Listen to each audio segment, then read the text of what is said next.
Ang laban natin dahil nga nung nakaraan. Hindi, next week. Tapos sa susunod, pahinga. Si Boss Tapa umuwi daw. Yung mastery, yung matang. Kaya nakipagpalit sila Oo. kasi uuwi daw yung player nila. Kaya pinag- Ayari sila sa atin ngayon. Wala na yung mga yun. Wala yung malakas ang amoy.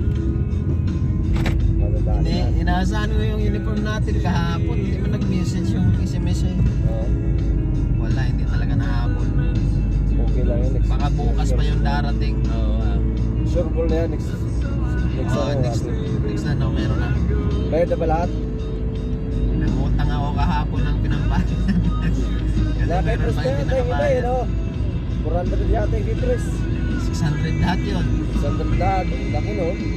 Buti Kasi- may nakakuha kang itong bayad. Yung sinabi niya 400, Yung mga... may kumuha pa, may nagpahabol na isa. Nagpatae. Sinabi ko na kay Bro Jules yun na hindi na natin mahabol kasi naipasok na yan. Ibalik naman yung pera pero willing naman siya sa next season. Ano na, malaki daw yun.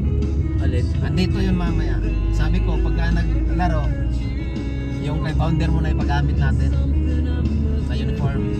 Pumayag naman si Elvis eh. Yung kasama ni Pres. Malaki din.